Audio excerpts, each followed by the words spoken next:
जी बता रहे हैं कि हे ऋषियों, साधु वणिक मंगलाचरण करके राजा को प्रणाम करके धन लेकर नगर से चल दिए।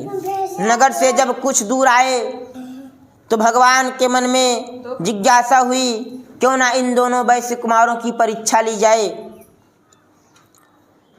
जिस साधु तुम्हारी भगवान एक दंडी स्वामी का रूप धारण करके आए, कहा कि हे साधु वैश्य, तुम्हें भगवान ने बहुत सा धन प्राप्त हुआ है, तुम इतने बड़े शाह महाजन हो, कुछ दान करो, कुछ पुण्य करो।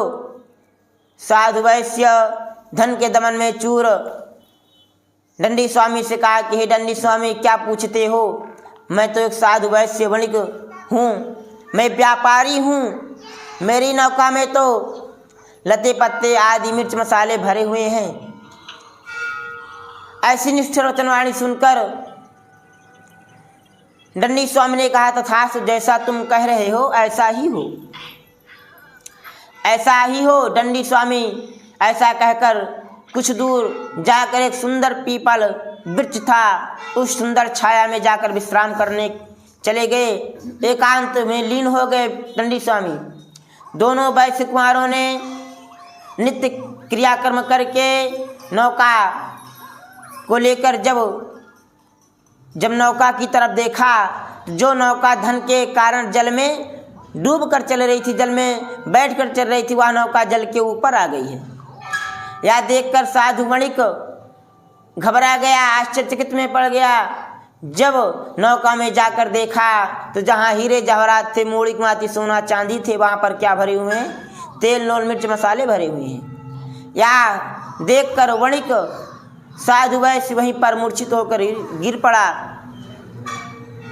चेतना जागृत होने पर वणिक पुत्र ने कहा कि हे पिता, हे साधु वैश्य, उन्हीं दंडी स्वामी ने श्राप दिया हम आपको कि जैसा तुम कह रहे हो ऐसा ही हो। जैसा हमने उन साधु दंडी स्वामी से कहा था वैसा वैसा ही हमारे नौका में हुआ है। उन्हीं के शरण में चले, वही सब कुछ करने वाले हैं। दोनों वैश्य कुमारों ने दंडी स्वामी को ढूंढते ढूंढते दंडी स्वामी के पास पहुँचे। कहा कि हे दंडी स्वामी, मैंने आपसे जो कुछ भी कहा है, अपराध किया है, मेरे अपराध को क्षमा करें। दोनों वैश्यों ने दंडी स्वामी को चरण पकड़े हैं। पकड़कर दंडी स्वामी से बार बार विनती की, हे दंडी स्वामी, मैंने जो कुछ भी कहा आपसे क्षमा, अपराध करें, मेरे अपराध को क्षमा करें, और जो मेरा धन था पूर्व में और मेरी रक्षा करें। ऐसा कहकर बार बार दंडी स्वामी के चरणों में दोनों वैश्य कुमारों ने प्रणाम किया।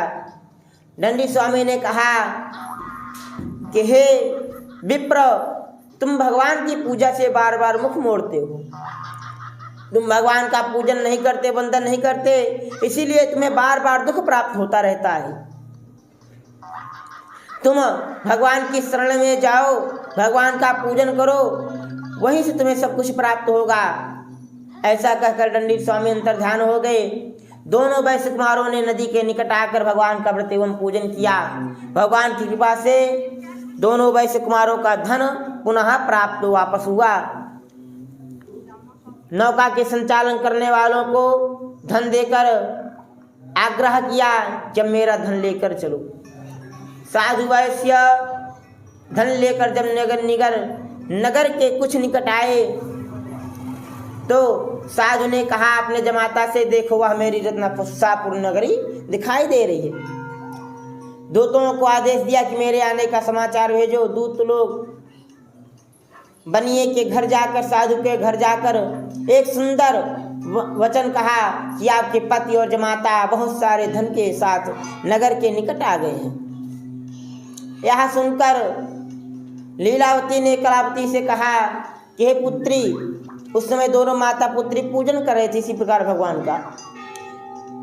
लीलावती ने कहा कलावती से कि हे पुत्री, तू पूजन समाप्त करके या मैं पति के दर्शन के लिए चलती हूँ।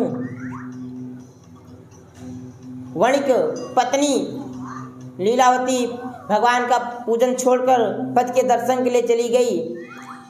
उसके बाद पूजन समाप्त होने के बाद कलावती भी भगवान का तो पूजन कर लिया, परंतु प्रसाद का त्याग किया, प्रसाद को छोड़ दिया।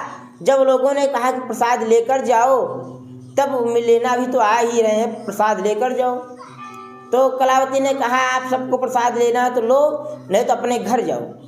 ऐसी निष्ठुर वचनवाणी सुनकर प्रसाद का त्याग करके वह पति के दर्शन के लिए चली गई। इससे भगवान नाराज हो गए, लोगों को भी बुरा भला कहा और प्रसाद का भी त्याग किया। इससे भगवान नाराज हो गए और बनिया के जमाता को नौका से जल में हरण कर लिया। नौका पे तो अनेक व्यक्ति थे, नौका के संचालन करने वाले थे। बनिया वैश्य कुमार था, उसके बाद जमाता भी था, लेकिन नौका को जल सहित हरण कर लिया, जमाता को ही क्यों, और सब कहाँ चले गए। जब नौका नगर के निकट आई तो बहुत सा धन हुआ रखा था नौका पे। तो जहाँ धन रखा जा रहा था नौका से उतार कर, वहाँ पर साधु वैश्य खड़ा था और नौका पे साधु वणिक जमाता खड़ा था, और दूत लोग नौका से धन लेकर वहाँ पर रख रहे थे। नौका पे कौन था? जमाता ही था। भगवान ने नौका सहित जल में हरण कर लिया। इससे कलावती नाराज हो गई और अपने पिता से कहा कि हे पिता, जब मेरे पति ही नहीं जीवित है तो मेरे जीवित रहने का क्या मतलब, मैं भी आत्मदाह सती होने जा रही हूँ।